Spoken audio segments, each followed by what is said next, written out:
जैसे जैसे दिन बीतता गया, महाकुंभ की रौनक फिर लौटती दिखी और महास्नान के दिन संगम पर 10 करोड़ की डुबकी वाला प्रण भी पूरा होता दिखा। ये आस्था ही है जो ना विचलित हुई, ना ही दिग्भ्रमित हुई। अफवाह का बाजार भी इस आस्था की बोली नहीं लगा पाया। साजिश करने वालों के इरादों पर पानी फिर गया जब कुछ इस तरह से श्रद्धालुओं का सैलाब आस्था के पथ पर आगे बढ़ा और आस्था की डुबकी लगाई। Very surprised. Nowhere in the world like India, nowhere in the world 100 million in so good condition. So good like this. So many people, nowhere in the world. यानी महाकुंभ के महास्नान का पुण्य विदेशियों को मिला तो वो भी सनातन संस्कृति के रंग देख आश्चर्यचकित थे। ना गरीब ना अमीर, आस्था का ऐसा संगम जहाँ सब समान, सबका एक ही भाव। पुण्य अवसर पर एक डुबकी लग जाए। 15 करोड़ यात्री होना ज्यादा ही होना, लेकिन ये जो रास्ता खाली दिख रहा है ना, ये साधु महात्मा वास्ते स्नान करने वास्ते रखा हुआ है। बाकी उधर देखे ना बहुत ज्यादा भीड़ है, इतना बहुत ज्यादा परमेश्वर की कृपा। कोई परिवार के साथ तो कोई संतों शिष्यों के साथ। हर कदम उस पावन घाट की तरफ ऐसे बढ़ रहा था जैसे स्वयं से साक्षात होने वाला हो, जैसे ऐसा अमृत स्नान जीवन काल में दोबारा ना नसीब हो। लिहाजा महाकुंभ के इस महास्नान में क्या संत, क्या गृहस्थ, क्या युवा, क्या बच्चे, क्या बुजुर्ग, सबने 144 साल बाद बने शुभ दिन डुबकी लगाई। सनातन और महाकुंभ की सबसे बड़ी शान यहाँ मौजूद अखाड़े हैं। शायद पहली बार ऐसा हुआ होगा जब अखाड़ों ने अपने स्नान का समय टाला हो, लेकिन स्थितियां सामान्य हुई तो शाही अंदाज में ही अखाड़े अमृत स्नान के लिए आगे बढ़े। ये तस्वीरें याद रखिएगा, ये मौके रोज रोज नहीं आते, ना ही सनातन का इतना बड़ा संगम रोज होता है, ना अखाड़ों का इस तरह दीदार का नजारा हर दिन मिलता है।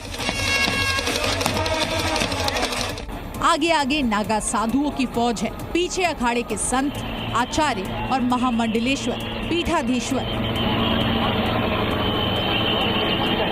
सब भगवा रंग में रंगे और आस्था के रंग में डूबे हुए हैं। कोई रथों पर सवार है, कोई पालकी में, तो कोई गाड़ियों में, तो कोई पैदल ही त्रिवेणी की ओर बढ़ रहा है।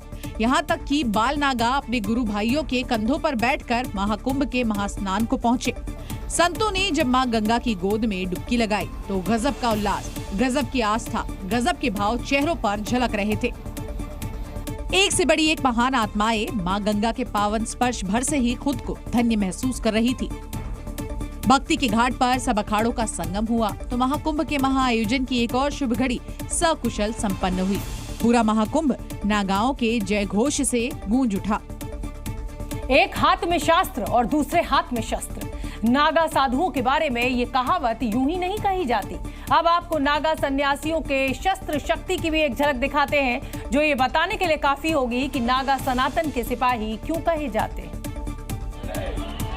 महास्नान के लिए जब अखाड़ों की पेशवाई निकली तो सबसे आगे शस्त्रधारी नागा थे, हाथों में हथियार और महापर्व का उल्लास।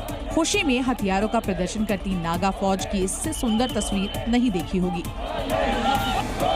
ये जवाब है उन अफवाहबाजों को भी जिन्होंने महाकुंभ में भगदड़ वाली साजिश रची।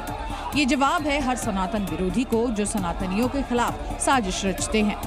अपने शौर्य का प्रदर्शन करती ये नागा फौज कोई ऐसी वैसी फौज नहीं है। ये वही नागा फौज है जिसने काशी में बाबा विश्वनाथ की रक्षा के लिए आहुति दी थी। ये वही नागा है जिन्होंने मथुरा में कृष्ण धाम के लिए बलिदान दिया, लेकिन सनातन पर आंच नहीं आने दी। नागा फौज के इसी शौर्य और बलिदान की वजह से जब भी कोई अखाड़ा स्नान के लिए निकलता है तो सबसे आगे नागा फौज होती है और इस दौरान नागा अपने शौर्य का प्रदर्शन करते हैं। अपनी शस्त्र कला को गुरुओं और पूरे सनातन समाज के सामने प्रदर्शित करते हैं ताकि हर सनातनी आश्वस्त हो सके कि जब कोई ना हो, सनातन के ये रखवाले तब भी तैयार खड़े मिलेंगे। आस्था के सैलाब पर आसमान से पुष्प वर्षा। अब आपको महाकुंभ की वो तस्वीर दिखाते हैं जिसमें एक तरफ गंगा की धार है और दूसरी तरफ श्रद्धालुओं का सैलाब और ऊपर से बरसते फूल। आस्था का ऐसा सम्मान, संतों श्रद्धालुओं का ऐसा मान, क्या आपने इससे पहले कभी देखा है? हेलीकॉप्टर से श्रद्धालुओं पर किस तरह पुष्प वर्षा की गई, ये तस्वीरें उसी की गवाह हैं। इतना मनोरम दृश्य भला इससे पहले कब दिखा था? महाकुंभ में अफवाह फैलाने वालों के इरादों पर ये तस्वीर एक तमाचा है, क्योंकि भगदड़ के बाद भी सब कुछ सामान्य होते एक क्षण नहीं लगा और नीचे दिख रहा जन सैलाब बता रहा है कि महाकुंभ में ना कोई अव्यवस्था है, ना बदइंतजामी, बल्कि फूलों की बारिश से आस्था का सम्मान हो रहा है। और ये सभी मुमकिन है जब योगी जैसे कोई मुख्यमंत्री सत्ता में है, जिसके दिल में भी उतना ही सनातन बसता हो जितना यहाँ महाकुंभ में मौजूद लोगों के दिलों में बसता है। महाकुंभ में आसमान से पुष्प वर्षा के लिए योगी के आदेश पर ही इंतजाम किए गए। जैसे ही महास्नान शुरू हुआ, दोबारा स्थितियां सामान्य हुई। आस्था के पथ पर योगी ने फूल बिछा दिए। श्रद्धालुओं का वो सम्मान जो इतिहास के पन्नों में दर्ज हो गया। कहा जाता है कि संतों के पैर की धूल भी सोने से कीमती होती है। महाकुंभ में भी कुछ ऐसा ही देखने को मिला। जब तीनों शंकराचार्य और संत अमृत स्नान को निकले तो उनके पैरों की धूल पाने के लिए श्रद्धालुओं में होड़ लग गई।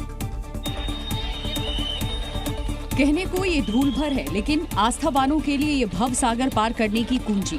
निराशा से भरे संसार में इन श्रद्धावानों के लिए संतों के पैर की धूल उस उम्मीद की किरण जैसी है जिसमें उन्हें अपने मुक्ति का मार्ग नजर आ रहा है। ये तस्वीरें महाकुंभ में अखाड़ों के अमृत स्नान के वक्त की है, जब तीनों शंकराचार्य और संत इस पथ से गुजरे तो श्रद्धालुओं के चेहरे की चमक दोगुनी हो गई। फिर संतों के पग चिन्हों की धूल पाने के लिए लोग टूट पड़े, क्योंकि ये धूल उनके लिए होगी जिनकी आस्था नहीं। आस्थावान तो इस मिट्टी को माथे से लगा रहे हैं। ये सनातन आस्था का सबसे बड़ा सबूत है। ये तस्वीरें बता रही है सनातन में सोने की कीमत नहीं, यहाँ तो संतों के पैर की मिट्टी ही इतनी मूल्यवान है कि पाकर जीवन धन्य हो जाए। शायद यही वजह है कि श्रद्धालु संतों के पैरों की धूल में मुक्ति का मार्ग खोजते नजर आए।